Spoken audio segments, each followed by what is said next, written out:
नमस्कार साथियों, स्वागत है आपका अपने YouTube चैनल BSM पाठशाला में। मैंने पिछली 4 वीडियो डाली थी राजस्थान की कला संस्कृति पर, और आज है राजस्थान में जनजातीय आंदोलन और जागरण पर। तो देखो, यहाँ हम वो प्रश्न करेंगे जो बार बार परीक्षा में पूछे गए हैं और पूछे जा रहे हैं। अभी जो महीने के अंदर अंदर पेपर हुए हैं ना, उनमें भी बहुत पूछे गए हैं इनसे। तो चलिए शुरू करते हैं। और एक बात और, जो विद्यार्थी नया है, जिसने मेरी पहली बनाई हुई वीडियो नहीं देखी, तो वो मेरे BSM पाठशाला चैनल पर जाकर बहुत छोटी छोटी वीडियो बनाई हुई है।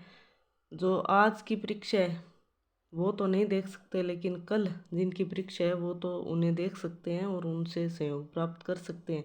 तो उन्हें ज़रूर देखना। और एक बात और, आज जिनका पेपर है वो एक बात का खास ध्यान रखना, क्योंकि इसी परीक्षा पर आपके पूरे 12 महीने टिके हैं। क्योंकि अगर आपका यह पेपर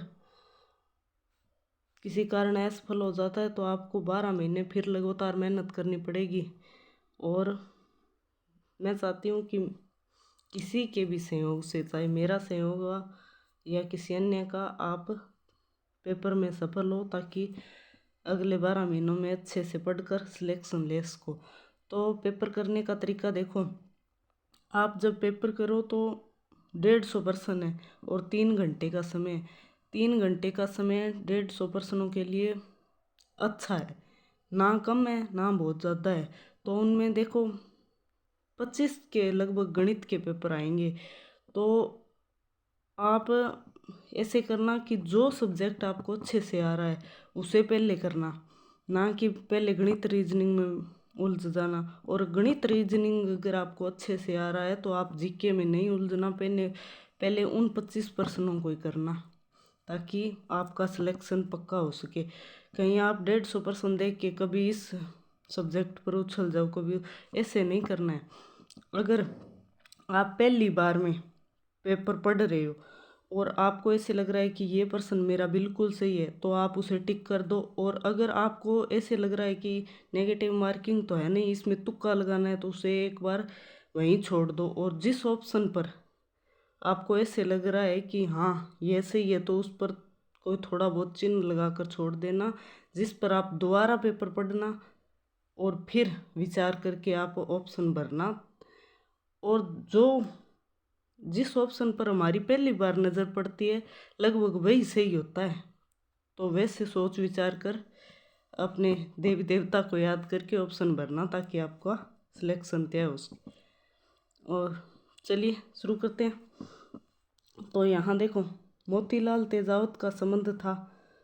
तो बेगू किसान आंदोलन, ये मुख्य किसान आंदोलन है जिनका नाम इस ऑप्शन में दिया गया है। लेकिन यहाँ मोतीलाल जी का संबंध देखें तो ये एक ही आंदोलन से हो जाएगा, एक ही किसान आंदोलन से संबंधित थे। और आगे देखो, निम्नलिखित में से गलत युग्म को पहचानिए। तो यहाँ ये आंदोलन दिए गए हैं, उनसे संबंधित व्यक्तियों के नाम दिए गए। तो यहाँ गलत आंदोलनकर्ता पहचानना है।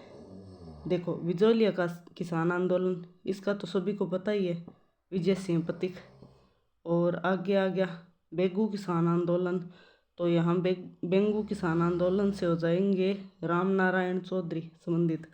और आगे है मीणा आंदोलन, तो मोतीलाल तेजावत। ये देखो, ये एक ही किसान आंदोलन से है, ना कि मीणा किसान आंदोलन से। हाँ, इनके किसान आंदोलन में शामिल थी आदिवासियाँ, मीणा भील सभी लगभग थी, पर यहाँ स्पेशल मीणा नहीं हो जाएगा, ये एक ही हो जाएगा। और आगे भगत आंदोलन, तो ये भगत आंदोलन से गोविंद गुरु हो गए, गुरु गोविंद गिरी। तो ये फिर आ गया राजस्थान में एक के आंदोलन का सूत्रपात किसने किया, तो ये मोतीलाल तेजावत। ये मोतीलाल तेजावत और गुरु गोविंद गिरी पर बार बार घुमा घुमा कर प्रश्न पूछे जाते हैं। इनकी भाषा अलग होती है और उत्तर तो ये दो ही होते हैं। ये फिर एक ही आंदोलन किस स्थान से प्रारंभ हुआ, तो यहाँ हो जाएगा मातृकुंडिया से। और आगे भगत पंथ की स्थापना किसके द्वारा की गई, तो गोविंद गुरु के द्वारा की गई। और आगे शायद दिखाई नहीं दे रहा होगा, पहले यहाँ से देखो, यहाँ है स्वामी दयानंद सरस्वती का निर्वाण कहाँ हुआ। तो निर्वाण का मतलब होता है मृत्यु, उनकी मृत्यु कहाँ हुई, जो ये अजमेर में हुई थी, जिन्हें एक नन्ही जान नामक महिला ने जहर दे दिया था शायद, तब हुई थी। और आगे देखो, राजस्थान में पत्रकारिता के विषम पितामह, तो विषम पितामह होंगे पंडित झाबरमल शर्मा। यहाँ पत्रकारिता के विषम पितामह देखकर आप, क्योंकि लगभग बच्चों का विजय सिंह पथिक नाम पढ़ा होता है तो सीधा यहाँ टिक करके आते हैं और ऑप्शन में यही नाम दिए होते हैं, तो यहाँ झाबरमल शर्मा हो जाएगा, याद रखना। अखिल भारतीय राज्य लोक परिषद का प्रथम अधिवेशन हुआ, तो ये देखो ये हुआ था मुंबई में, अखिल भारतीय राज्य लोक परिषद का प्रथम अधिवेशन। और आगे है 1920 के दशक में राजनीतिक, ये जागरण से संबंधित प्रश्न है और ये इधर वाले जनजातीय आंदोलन से। राजनीतिक जागरण के उद्देश्य से किसने ब्यावर में राजस्थान अखबार का प्रकाशन किया, तो ये राजस्थान अखबार है जिसका प्रकाशन किया ऋषि दत्त मेहता ने। और 1919 में राजस्थान सेवा संघ की स्थापना, तो ये वृद्धा में, ये प्रश्न बार बार पूछा जाता है, राजस्थान सेवा संघ की स्थापना कभी तो सन पूछ लिया जाता है कि कहाँ कब हुई और कभी ये कहाँ हुई, तो ये दोनों याद रखना। 1919 में वृद्धा में, कभी कभी मिलान करने वालों में भी दे देते हैं ऐसे। और ये देखो ये आ गया, ये यहाँ तो ऐसे आया है कि 1919 में राजस्थान सेवा संघ की स्थापना कहाँ हुई, तो ये सेकंड ग्रेड और स्कूल व्याख्याता में पूछा गया। और यहाँ आ गया वृद्धा में राजस्थान सेवा संघ की स्थापना कब हुई, तो ये RS में आ गया, 1919 में सीधा आ जाएगा। और राजस्थान सेवा संघ का निर्माण 1919 में पथिक रामनारायण चौधरी व किंकर द्वारा किस स्थान पर किया गया, तो ये फिर आ गया ऐसे घुमाकर, ये वृद्धा आ जाएगा यहाँ। और आगे देखो, अगर किसी विद्यार्थी को ऐसा लग रहा है कि मैंने ये 5 वीडियो बुक से डाली है और उनमें से आपको सहयोग मिला है, तो आप पेपर देने के बाद मेरे चैनल को सब्सक्राइब करना और मेरी वीडियो को लाइक करना, ताकि मुझे अच्छा कॉन्फिडेंस मिले, ताकि मैं 10+2 के लिए कुछ और बेहतर कर सकूं। तो चलिए यहाँ देखो, अजमेर में राजस्थान सेवा संघ की स्थापना की गई थी, तो किसके द्वारा की गई थी, तो ये हो जाएगा विजय सिंह पथिक। और अगर देखो वृद्धा ने देकर अजमेर दिया हो तो अजमेर हो जाएगा, और अजमेर नहीं वृद्धा ही दिया होता है ज़्यादातर। और यहाँ है नवीन राजस्थान नामक समाचार पत्र के संस्थापक कौन थे, तो उसके संस्थापक थे विजय सिंह पथिक। और आगे पूछा गया है कि राजस्थान सेवा संघ के ने राजनीतिक जागरण फैलाने हेतु अजमेर से जिस साप्ताहिक पत्र का प्रकाशन प्रारंभ किया वह था, तो इसमें हो जाएगा नवीन राजस्थान। ये देखो नवीन राजस्थान का प्रश्न कैसे घुमाकर पूछा गया है, यहाँ तो सीधा पूछा गया है कि संस्थापक कौन थे, तो विजय सिंह पथिक हो जाएगा। यहाँ पूछा गया है कि अजमेर से प्रकाशित साप्ताहिक पत्र है, ये साप्ताहिक यानी कि सप्ताह से, एक सप्ताह में एक बार निकाला जाने वाला, तो ये नवीन राजस्थान हो जाएगा। और राजस्थान में स्वतंत्रता आंदोलन के समय कौन सा शहर पत्रकारिता का प्रमुख केंद्र था, तो ये अजमेर हो जाएगा। और राजपूताना मध्य भारत सभा का प्रथम अधिवेशन सन 1919 में कहाँ हुआ, तो ये दिल्ली में हो जाएगा।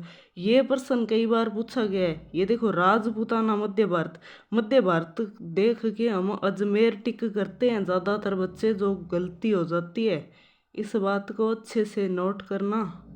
यहाँ दिल्ली हो जाएगा ना कि अजमेर, क्योंकि अजमेर हाँ राजस्थान का हृदय है, राजस्थान के मध्य स्थित है। लेकिन यह राजपूताना मध्य भारत सभा का प्रथम अधिवेशन 1919 में दिल्ली में हुआ है, याद रखना।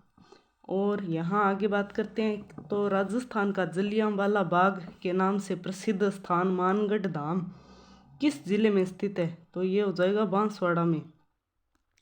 और इस मानगढ़ धाम को भी कभी समय मिले, अब तो हालांकि परीक्षा बिल्कुल सिर पर है, तो आप अच्छे से पढ़ना, क्योंकि इससे हर परीक्षा में एक प्रश्न जरूर आता है।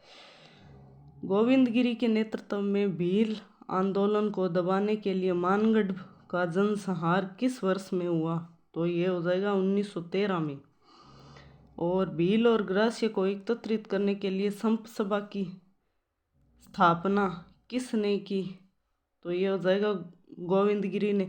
देखो इसमें हम ऐसे सीधे प्रश्न पढ़ते हैं तो भूल जाते हैं, और अगर ये मानगढ़ वाली कहानी पूरी पढ़ें तो ये कभी नहीं भूलेंगे।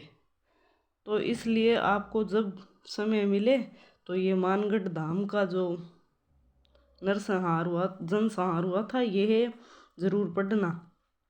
आगे देखो, आगे आदिवासी लोगों में जागृति पैदा करने के लिए गोविंद गुरु किस जिले से संबंधित थे, तो ये हो जाएंगे डूंगरपुर से।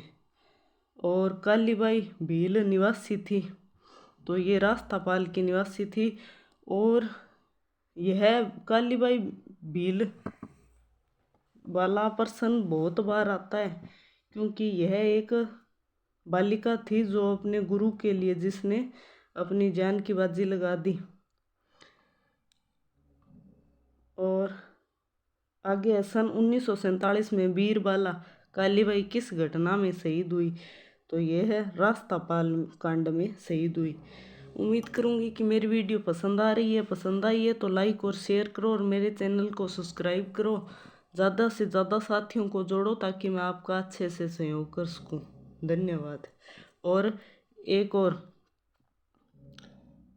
आज जिनका पेपर है वो अभी तो 2-3 घंटे कुछ समय पड़ा है, आप पहले जाते ही अपना सेंटर चेक करना कि आप सही स्थान पर हो या नहीं, इस बात का भी ज़रूर ध्यान रखना। कहीं ठंड में ऐसा ना हो कि आप किसी गलत जगह पर पहुंच जाओ और सही जगह पर जाते जाते आपका समय खराब हो जाए। और जिन विद्यार्थियों की कल परीक्षा है उनसे मैं कहना चाहूँगी दोबारा कि वो मेरी सारी वीडियो एक बार आराम से ज़रूर देखें, उन्हें अच्छा सहयोग मिलेगा। खासकर वो विद्यार्थी तो ज़रूर देखें जो मैथ और साइंस के हैं, क्योंकि उनका राजस्थान जीके पढ़ा नहीं होता और बहुत कम समय में बहुत अच्छे प्रश्न बताने की कोशिश की है मैंने। धन्यवाद।